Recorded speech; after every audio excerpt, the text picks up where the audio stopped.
For the last 30 years, religion has exploded as a powerful political force. Our politicians need to be men and women who take their faith into the halls of Congress, into the voting booth. His Liberty University, which now has 10,000 students. We're trying to raise up a generation of young people who will confront the culture.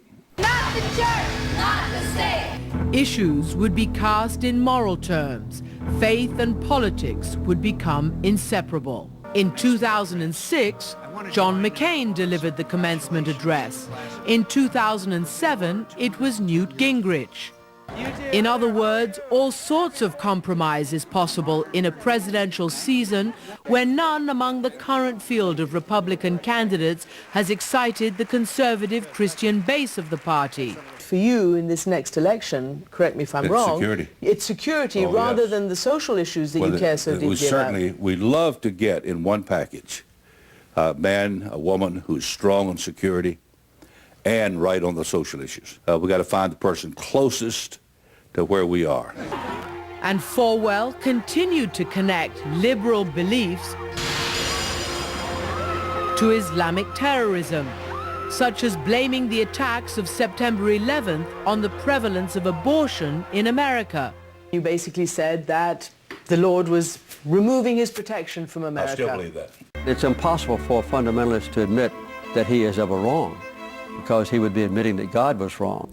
Many evangelicals who supported this committed Christian Democrat in 1976 switched to the not-so-church-going Republican Ronald Reagan 4 years later. Congratulations, sir. Many had been swayed by Jerry Falwell and his moral indictment of American culture. Especially troublesome to the president, an amendment in 2000 to the group's statement of beliefs on the role of women. From now on, like Muslims and Orthodox Jews, Southern Baptists would restrict the role of women. Women must be submissive to their husbands, and that no woman can be a leader in the church as a pastor or a deacon in the church, and that women are precluded from instructing men. There are voices in the State Department calling for the city of Jerusalem to be divided, to make way for a Palestinian capital. Let us make this clear.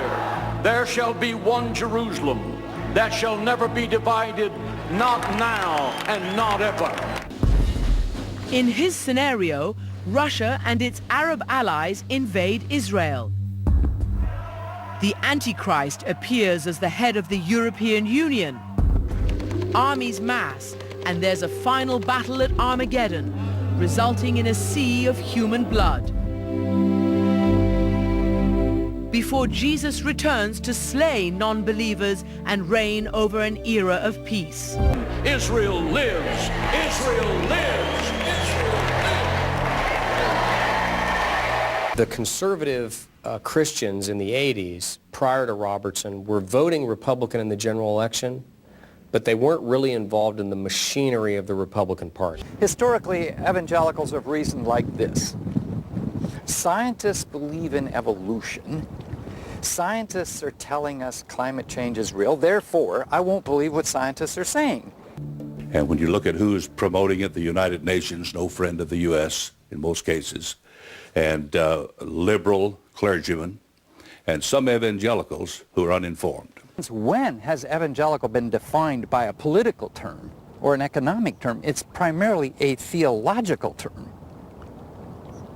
When I, read that women have to wear skirts of a certain length and guys aren't allowed to, go on the internet unsupervised, I think, totalitarian regimes.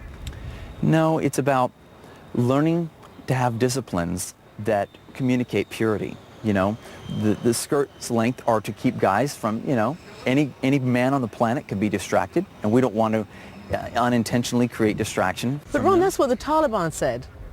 They kept women in their house because men couldn't be trusted around them. Well, there's extremists. You came to our campus, they did, your team did. They could see that we're not extremists. Jump to your feet and scream as loud as you can, "I want the cross!" I want the cross! There are millions of people who feel their faith is being ignored, has been pushed aside, and who are certain they know how to make the world right.